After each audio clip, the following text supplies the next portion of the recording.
G'day battlers, and today we're doing some Rose Cup battles for the very first time up against Ivak Ryu and then Zoltriz later on in the video. Now we have the Steelix mirror match here, so kind of hoping to just not catch a fighter, catch like a Skarmory or something, which by the way, if you haven't seen my Rose Cup meta simplified little infographic, then you can click up there to watch that first, and then you'll have a little bit more of an idea of what's going on. We go straight for the Earthquake to hit the Steelix hard, and it kind of looks like he QSA'd the charge move, so we're thinking, well, he'd have got the Earthquake at the same time, probably just a crunch to shield bait us, don't shield it, and we let it come through, and it was a crunch, so we called that correctly.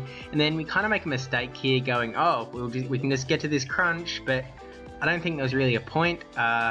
Probably should have just charged up for the Earthquake, shield whatever charge move he throws, maybe, because he just throws a crunch though, so we don't shield it up, and then just going to keep going away. I don't think we're going to be able to get to an Earthquake. He does have that energy advantage because he was just going for crunches, whereas we went for the Earthquake that was shielded up. So we just let him take us out, kind of hoping to get that last minute crunch off, but no luck. So we bring in the Machamp, going to be able to farm down the Steelix. Actually, we are pretty scared of the Earthquake, so we do shield up there. Yeah, and it was an Earthquake, so shouldn't have energy for another one. I certainly would hope not, but we'll see what he brings in. Kind of looks like he's pondering a bit here on, so maybe that's good for us. He might not have anything good. Now, Nidoking's actually an interesting one. If you're running the normal cross-drop Rock Slide, which I tried, 5 TMs later, still don't have Rock Slide, that was a mistake, cross-drop. But with Heavy Slam, you are able to beat Nidoking. Without it, you do not beat Nidoking. So one shield, if you have Rock Slide and Cross Drop, you're done. But with Heavy Slam, it can get you out of the situation. So I'm thinking of maybe looking into Heavy Slam as a viable option more. And then even in this situation, Heavy Slam, very nice to have. Maybe Rock Slide will do more damage, not too sure, but it's definitely something that I'm going to look at more into. And if there's a reason that I don't have to spend any more charge TMs, then I will welcome it. He does take out the Machamp with just an Ominous Wind, bring in Sableye, almost take out the Mischievous, but we still have a shield. We're just going to be able to shield the Ominous Wind. We're going to take it out with one more Shadow Claw, and that is GG's. Now, back when level boosting with the best buddy system was going to be level 45, I was thinking, oh, probably don't need this Sableye then, seeing as it's 100%. Don't need to level it up, but now that it's only a one level boost will still keep it under the 1500 limit, so have to start doing that now. Now, we knew we could get out of that situation with the Heavy Slam, but we also knew that he knew that, so he was probably going to shield it up. So this time we just switch into Golbat, get some sort of flying going. It does go for the Earthquake, which does do a ton of damage, but it is definitely resisted. Just going for the Poison Fang shield bait, and it does eat a shield, which is fantastic. Now I think we're going to try and get to the Shadow Ball here, and we are able to get it off before he throws a charge move. Not sure if he would have been able to get to an Earthquake, or I'm not really sure how much energy he was at, but we do take out the Nidoking. In comes the Charizard. Now, Shadow Ball would do a very nice chunk of damage, but kind of thinking Golbat's going to go down here, so we just throw the Poison Fang, do a little bit of chip damage, which it actually does do a fair amount of damage too, actually, now that I'm seeing it, which is definitely interesting. I'm wondering what's more energy efficient now, so another thing I have to look into. But we bring in the Machamp. He looks like he's not throwing a charge move, just seemed to farm up energy. Throw a Cross Drop, which does shield. It looks like maybe it was CMP tie there. We shield up the charge move though, whatever it is. He did have a lot of energy. It was just Dragon Claw bait though, and he's got another charge move coming, but I think we're just going to shield up again. Oh no, let Machamp go down. He served his purpose, and then in comes the Skarmory with one shield, able to take out the Charizard before he can threaten us with maybe a Blast Burn. And then in comes Gliscor. Gliscor, in a lot of his matchups, as I went through in the meta infographic, he just needs to land the Earthquake in a lot of his matchups. Against Skarmory, he's not in a great spot because Earthquake, obviously not going to do much to a flying type. He does go for the Night Slash, which has a 1 in 8 chance of giving you a 2-stage attack boost, which would be very nice if he lands, but you are definitely rolling the dice there. It's nothing like a Power Up Punch, and he actually does get it there, but at this point, we've got another Sky Attack. Even he lagged like one Quick Attack there, but no matter what, he was just gone there, so GG's there. And onto the third battle of this Rose Cuppy Stuffy Doobida-boot, with some dust to boot, which is actually very nice.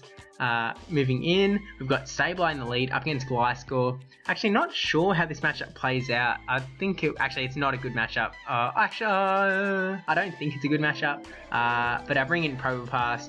because I'm like, oh well, Gliscor is kind of like a flying type, and he didn't use Earthquake in that last battle, so maybe he doesn't have it. And he switched out, which makes me think that he doesn't have Earthquake. Brings in the Alolan Muck. I mean, maybe he's just trying to keep up the energy on his Gliscor, but I'm kind of thinking that he might not have it. We tank that Dark Pulse, throw the Rock Slide, hoping it'll do a little bit of damage. It does a fair chunk.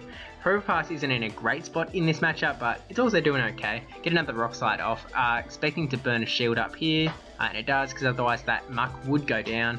So just sparking away, actually almost get another Rock Slide, so we're like, oh well, we've tapped it, so it's going to get off no matter what. Shield up this Dark Pulse, and in comes the Rock Slide. Gonna, again, either finish off the Muck or burn a shield, and does burn the shield, so really keeping that Alolan Muck alive.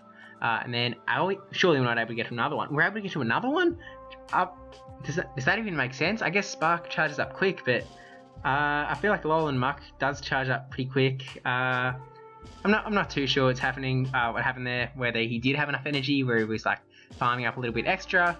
I guess I'll have to look into the numbers a little bit more, because I might have a misunderstanding of the situation. But we bring in Alolan Graveler, again, up against that fighting type. Flying type, take the Night Slash, and he switches out into Venomoth as we get this Rock Slide off, so really not in a great spot here. He's basically done for. Actually is able to tank a Rock Blast, which is very unexpected, I suppose, being super effective, but nonetheless we're able to take it out. And then we switched into Sableye to like tank a charge move, because we were like right on the charge move for Alolan Graveler, and we're like, oh well, we don't want to get CMP tied, so we switched down to Sableye, but it looks like he just let us get off the foul play anyway. We still had a shield actually, so we could have stayed in with Graveler. There was no need to switch out, but I guess style points. But GG's, and thank you for the battles. Moving on to the second opponent of the video, Zoltrus, who did win a little Atticus Nair, another YouTuber, ran a little custom tournament theme, and Zoltrus did win that in that battle group. So anyway, we've got Wigglytuff versus Drapion, which isn't a great matchup, just because it is a poison type.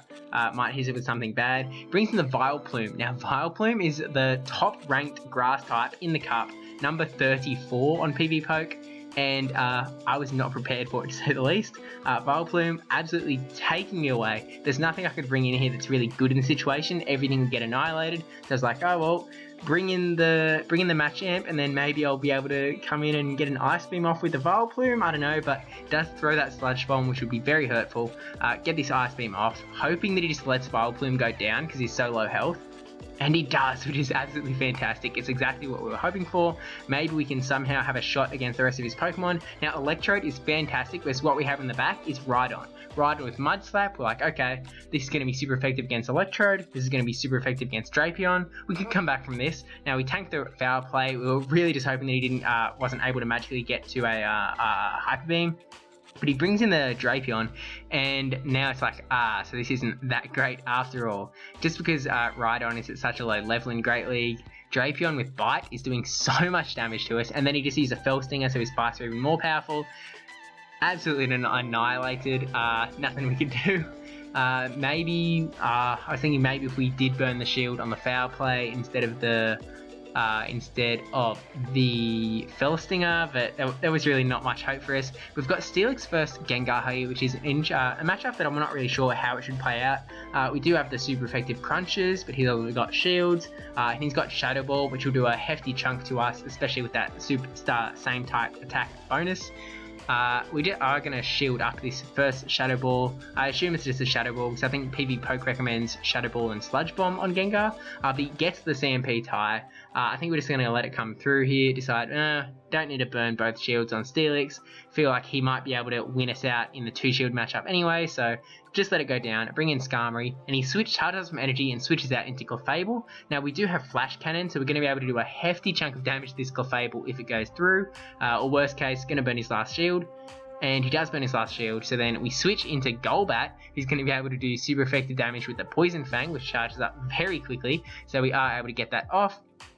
I won't finish this off by any means, because Poison Fang is quite a weak move, but that super effective damage really adds up. So we let this charge move come through, and it is a psychic, which we certainly weren't expecting by any means, but it means we're going to be able to bring back into Skarmory, should be able to farm down the Clefable before he gets another charge move off, which is exactly what happens. And then we've got 2 Pokemon to take down with Skarmory. You can do it, bud. And he brings in Mr. Mime, and at first we were going straight for the Sky Attack, but then it was like, oh, actually no, we want to go for Flash Cannon there. And then he switched into Gengar to try and catch a charge move, which I feel like I was QSAing, so I feel like maybe it should have gone off, but I'm not really sure. But anyway, we do take out the Gengar, we throw the Flash Cannon on the Mr. Mime and take him out. So an interesting pick for sure, just didn't work out in this exact case. Now we have Charizard versus Drapion, which is not a good matchup if he has Aqua Tail. It is going to hurt a lot, especially with that Bite damage. Bite just absolutely tears, absolutely shreds through anything that is not bulky. So we bring in the Alolan Graveler, hoping to maybe do a little bit better. He does still have that Aqua Tail, which is going to hurt him too. And in comes Rhydon, and we are gone in a single quick move. That is the power of Rhydon. Now we bring in Charizard, we charge up some energy, trying to get any way out of the situation. Go for the Dragon Claw shield bait, but he gets the charge move priority. It is a Surf, so we shield up the Surf, get the Dragon Claw off. We'll see if he does burn the shield or not. Does burn the shield. He's in a pretty good spot here though, regardless of whether he's shielding up these Dragon Claws or not. We've missed some bubbles there too, so get another Dragon Claw off, let it go through, which does more than I kind of thought it would, because he is not very tanky, as I said before. Mud Slap also not doing very much to Charizard at all. Get another Dragon Claw off, but he burns his last shield there, so we still have a shield, but all we have to face this Rhydon is Spiritomb, and Spiritomb is not in a great spot to say the least. So we shield up the Surf, hoping that we would be able to farm down the Rhydon, but he brings in Gengar. Now Gengar, we're getting this Ominous Wind off, which will finish off the Gengar, so really good that we got some energy first before he could. Ominous Wind tears through that glass cannon of a Gengar, and now we've got Drapion here. Drapion, we get this Ominous Wind off, but it's going to do basically nothing to Drapion. It's GG's. There's nothing we can do here, and he's going to take us out with like, actually going for the charge move, so it does have that kind of style point going on, but I guess he was also getting low on health. Anyway, takes us out, so absolutely annihilated. Thank you for the battles. Thank you for watching. Don't forget to like, comment, subscribe, especially that subscribe one, for more Rose Cup stuff. And thank you to my patrons, people who supported me on Patreon. Thank you very much. Millertime9458, brajSF, NegativeBen10 and NotRandyN3wman. You guys are the coolest, and I'll see you in the next Rose Cup video, I guess.